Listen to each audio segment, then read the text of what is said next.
On a blazing summer noon along a dusty highway, an unbelievable scene unfolded. A frail old man, appearing poor and worn, with nothing but his calloused hands, managed to bring down an arrogant policeman right in the middle of the road. Screams, groans, and the terrified look on the officer's face turned into utter humiliation before dozens of onlookers. But the greatest shock was still to come. When the old man's true identity was revealed, everyone froze. Who was he? Why did he possess such strength and aura that even a policeman trembled before him? The story began under the scorching sun on the outskirts of Than Hoa. The asphalt shimmered like fire, the air thick with exhaust fumes and swirling dust. The blaring horns and growling engines pressed heavily on the ears of passersby. Standing out on the roadside were two traffic policemen in golden uniforms with gleaming helmets. One was Kwang, stone-faced, cold-eyed, and notorious for arrogance. The other was Min, quieter, observant, and reserved. For Kwang, every day followed the same cycle: find a fault, cite a fault, impose a fine, then wait for the trembling hand of the violator to slip him a few wrinkled bills. But that day, fate had arranged a different encounter. From afar came the hoarse growl of an engine. Slowly rolled in a battered old motorbike, its paint peeling and frame rusted. The rider was an elderly man. His once white shirt had yellowed with age and was stained with dried mud. His dark trousers were frayed at the cuffs, and his white hair peeked from beneath a scratched helmet, though he wore it neatly. His sinewy hands gripped the handlebars firmly, his calm eyes gazed straight ahead, and his sun-darkened face betrayed no fear. Though the bike rattled, his throttle remained steady and controlled. To Min, he seemed like just another poor old farmer. But to Kwang, he looked like an opportunity. So, my friends, you will know the full story in this video. Make sure to watch until the end. And if you are new to the channel, please hit like and subscribe to join us in exploring many more exciting videos. That one, Kwang sneered, pointing. Without waiting for Min, he stepped onto the road, raised his arm, and barked, "Stop!" The brakes screeched, and the old man gently steered his bike to the side. Dust rose, covering his worn-out sandals. He turned, his kind eyes meeting the officer's swagger. "Papers. Hand them over," Kwang demanded curtly, without so much as a greeting. The old man slowly drew a battered wallet from his pocket. Every movement carried the patience of a hard life. From it, he produced his license and registration, handing them over with both hands. Kwang examined them closely, eyes scanning for flaws. Everything was valid, stamps intact, text clear. A heavy silence followed until Kwang's eyes narrowed like a predator spotting prey. "Ah, here it is," he growled. "Your vehicle tax is 3 months overdue." The old man nodded calmly. "I know, but I did not evade it. I was waiting for the rice harvest to pay. This bike hardly runs all year, just for the market and the fields." Kwang smirked and slapped the papers into his palm. "The law is the law. Late by 1 day is still a violation. I should impound the bike right now." The old man's voice deepened. "I am only late on tax. I have broken no traffic laws. Please be lenient." Kwang sneered. "If you don't want paperwork, settle it here." The two words dripped with greed and abuse of power. His hands stretched out, fingers twitching with anticipation. Min pressed his lips, wanting to intervene but staying silent.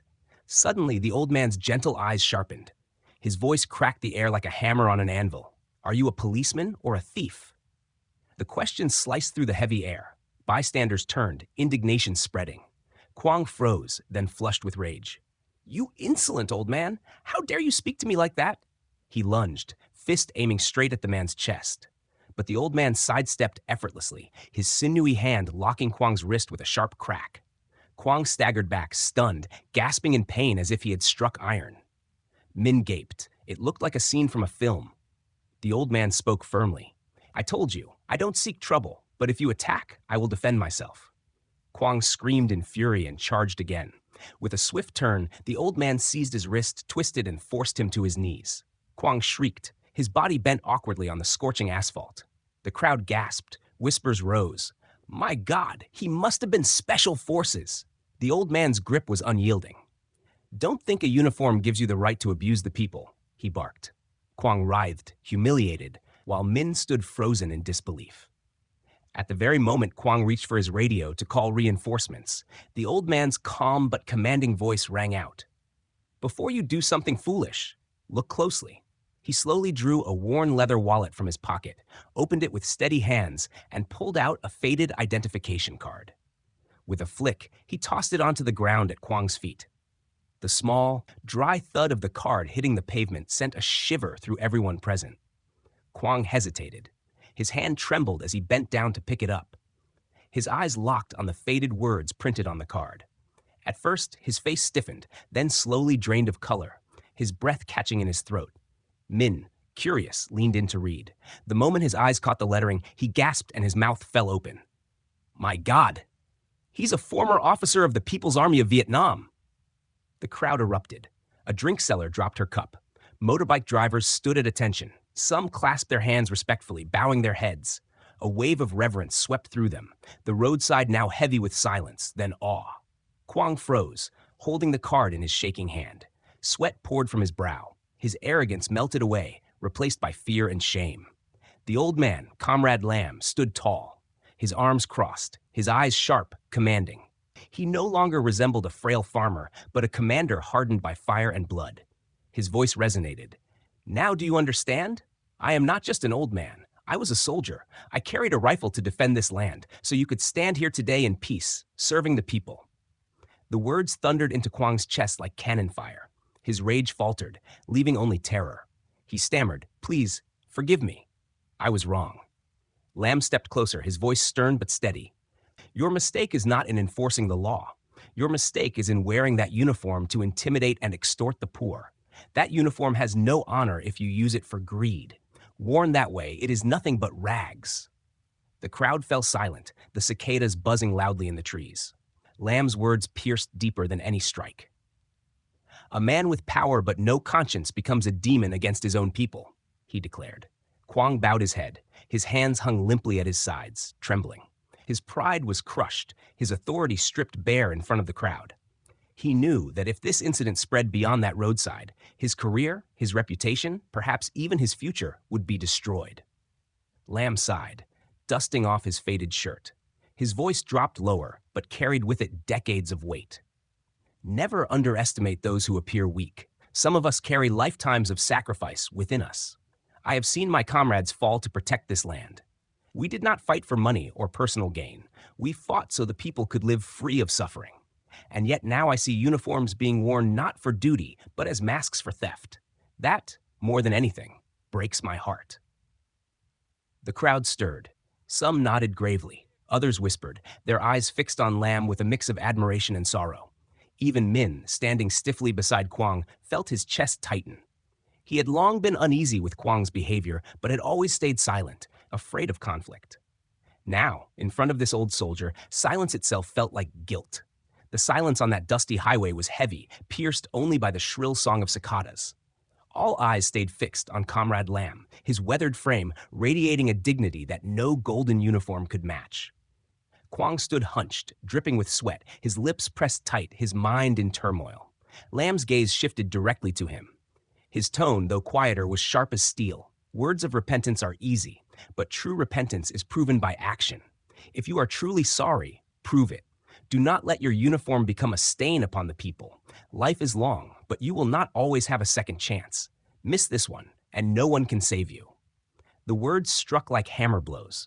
Kwang's chest rose and fell heavily, his eyes misted. For the first time in his life, he felt a crushing weight, not of authority, but of conscience. Lam turned, his voice loud enough for the whole crowd. Brothers and sisters, whether police, soldiers, or anyone in uniform, all exist to serve the people. If any forget that, it is the people's duty to remind them. Never remain silent, because silence only feeds corruption. A ripple of agreement passed through the onlookers. Someone muttered, "He's right." Another called, "That's the truth." Heads nodded, eyes shining with conviction. The murmurs grew into a collective wave of support. Kwang, however, could no longer lift his head. Every glance from the crowd, scornful, disappointed, expectant, burned into his soul. He clenched his fists, but not out of anger. This time it was out of shame. His voice trembled, barely audible. I will change." Lam gave a faint nod. His stern face softened for a moment, his eyes shadowed with sorrow. Everyone makes mistakes. What matters is whether you recognize them in time and correct them. I am old. My days are numbered. But if the younger generation awakens, if they know to stand with the people, then this land still has hope. He gripped the handlebars of his battered motorbike, ready to leave. But before starting the engine, he turned back to Kwang, his voice resounding with finality. Remember this: power has value only when tied to justice. If power is used to oppress, its end is no different from that of a common thief. The engine coughed, roared, and the old bike rolled away slowly, its silhouette swallowed by dust. The crowd remained frozen, their eyes following the fading figure until it disappeared. Kwang stood motionless, sweat soaking through his shirt. His chest heaved as Lam's words echoed in his head, branding themselves like scars. Min, beside him, finally spoke with a sigh. "Kwang, do you see now? That was no ordinary old man. That was a mirror, a reminder. And I hope this is the last chance you need to change." Kwang's eyes flickered with confusion, fear, and a faint spark of remorse. For the first time, doubt gnawed at his arrogance. The road bustled again with passing traffic, but in Kwang's heart, a silence lingered, a silence filled with humiliation, fear, and the faint stirrings of awakening. Days passed, but Kwang could not shake the weight pressing on his chest. The image of the old man's steady eyes, the sting of his words, and the humiliation of being thrown down in front of a crowd replayed endlessly in his mind. He no longer laughed or bragged with Min as he once did after pocketing money from frightened drivers.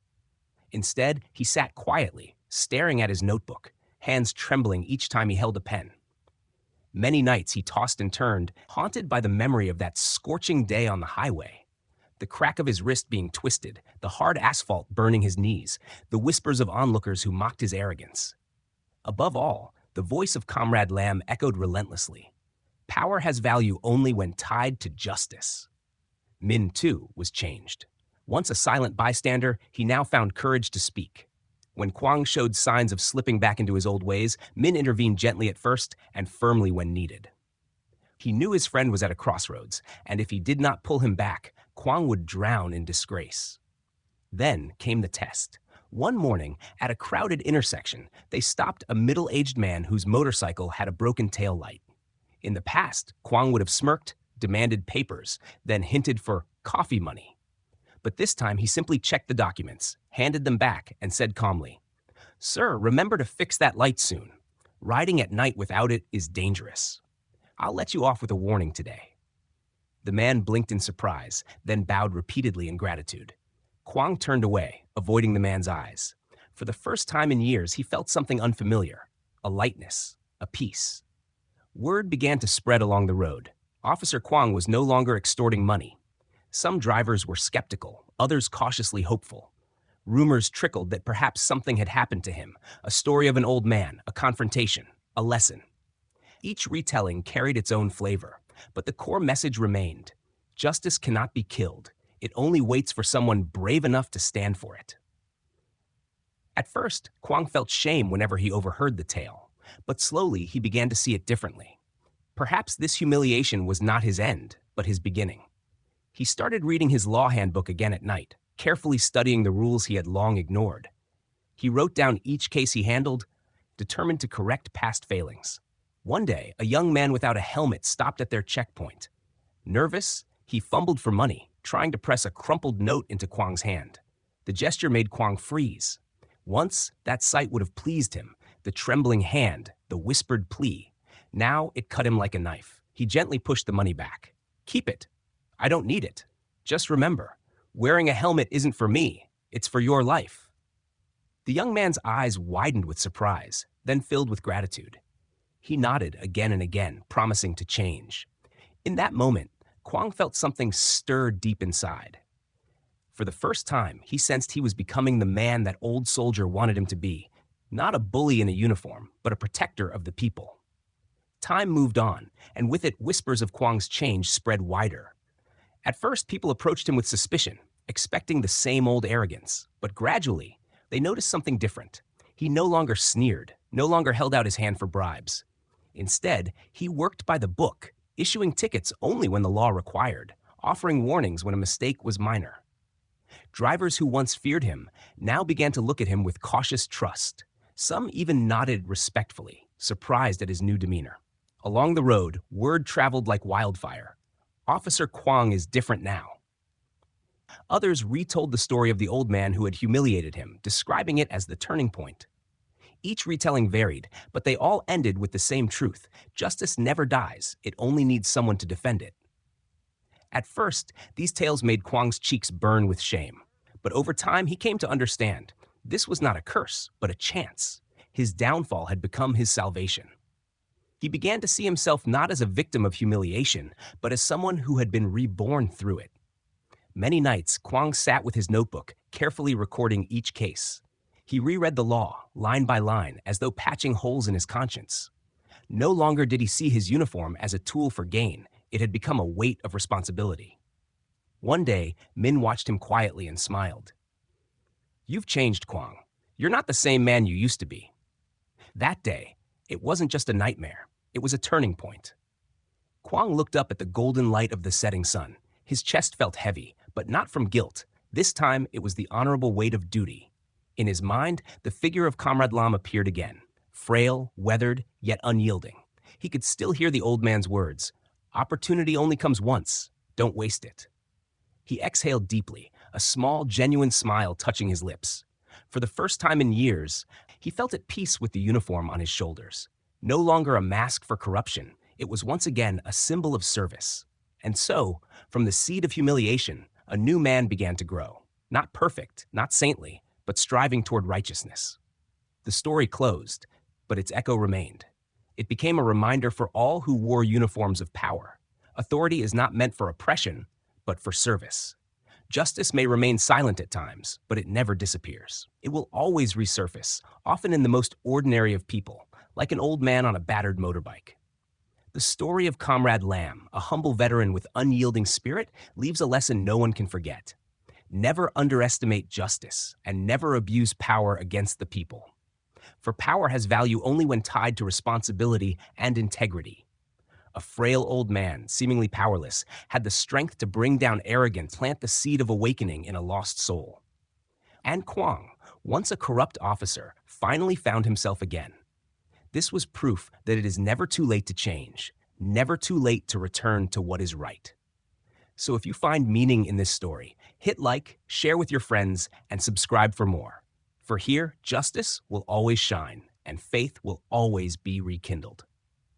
Thank you, dear audience. From the bottom of my heart, I want to thank each and every one of you for supporting our channel. Every view, every like, every comment, and every share is not just a number. It's a source of encouragement that pushes us to keep creating meaningful stories. Your trust and companionship are the greatest motivation for us to continue bringing powerful, emotional, and inspiring content. We hope you will keep walking this journey with us, spreading positivity and justice through every video. Wishing you and your loved ones health, happiness, and peace. Let's continue to grow together. Thank you.